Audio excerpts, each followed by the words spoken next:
Hi everyone, Leon here. Welcome back to my channel, the channel that inspires learning.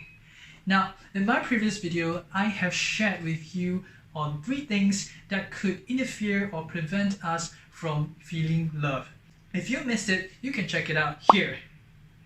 In this video, I'm going to share with you some tools and skills that we can use or learn in order for us to feel love. As I've shared in my earlier videos, stress is one of the main things that is causing us not able to feel love, as well as not able to make others feel love.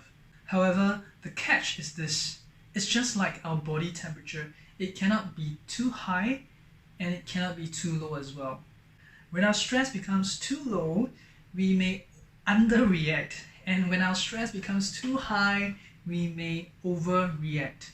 And decisions that are made in this unbalanced state of stress often ends up hurting others as well as ourselves. And we must have an appropriate level of stress in order for us to function efficiently and make meaningful connections with others.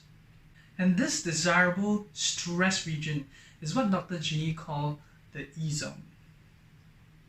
People who are living outside of this E-zone usually feels a lot more depressed, less focused, less relaxed, a lot more anxious.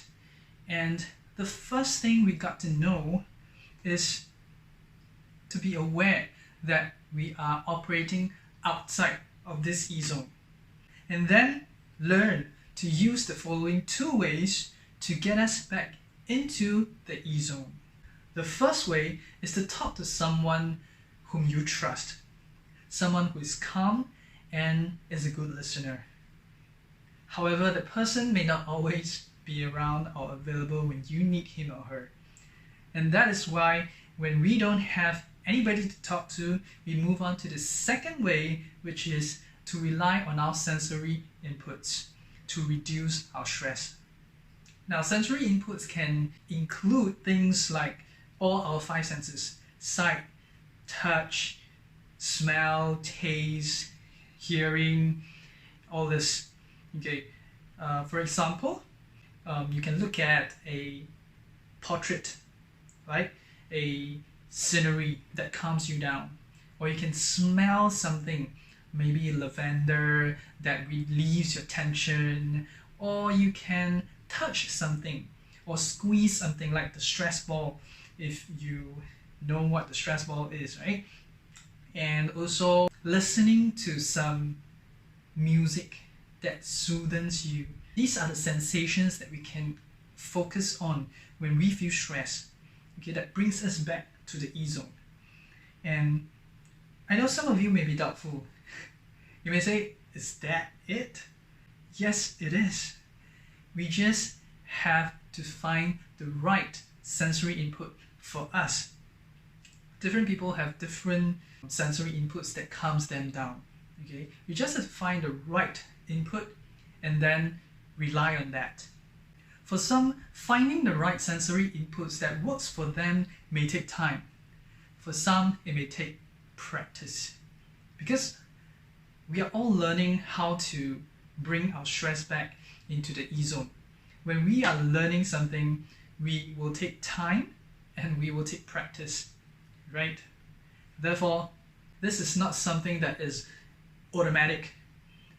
So do not be too stressed about it if you don't get it right the first time.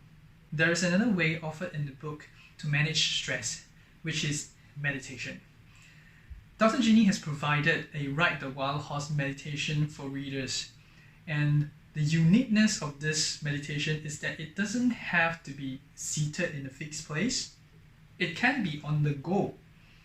And for those who are interested, let me just read an extract from the book on what this meditation is. Okay, Ride the Wild Horse is both like and unlike a mindfulness meditation. Like a mindfulness meditation, Ride the Wild Horse is relaxing, slows down thought processes, and concentrates on internal experiences. It focuses awareness on the flow of mental and emotional experience as it changes from one moment to the next. Aside from quieting an overly busy mind and relaxing a tense body, Ride the Wild Horse has other goals. One of these is to teach practitioners to recognize a threatening feeling or trigger and then to quickly bring this stress into balance before the automatic fight, flight, freeze response takes over. Another goal is to enable practitioners to stay focused, not just while they are practicing the meditation, but throughout the day when they find themselves feeling challenged by stress. In the appendix of this book, there is the transcripts to the meditation. For those who are interested in the transcripts, drop me a DM and I will send the scanned copies of the transcripts to you, okay? Last but not least, we can practice mindful reflection to reduce our stress. When we practice mindful reflection, it helps us to focus more on what we can control and learn to accept what we can't control. In life, we are stressed out because a lot of times we are focusing too much on things we can't control. For example, the weather, what is going to happen afterwards, what is he going to say, what is he going to think, and these are all stressing us up.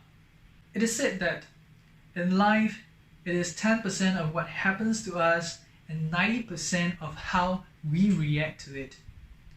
And we have 100% control of how we can react to a situation or event that happens to us, isn't it?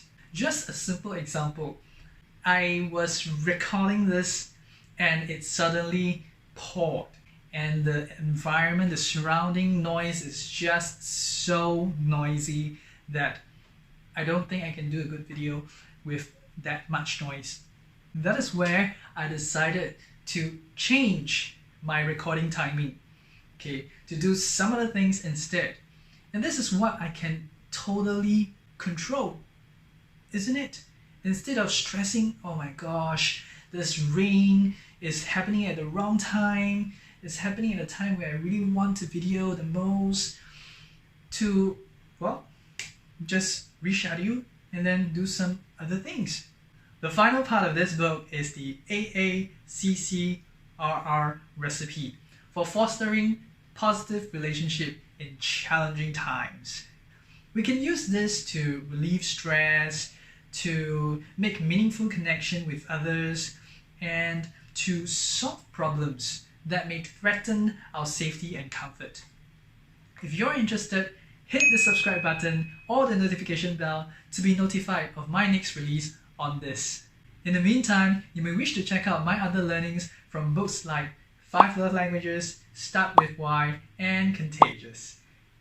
I hope this video has brought value to you. If you like this video, do subscribe to my YouTube channel for weekly learnings on the books I've read in relationship, business, and personal development.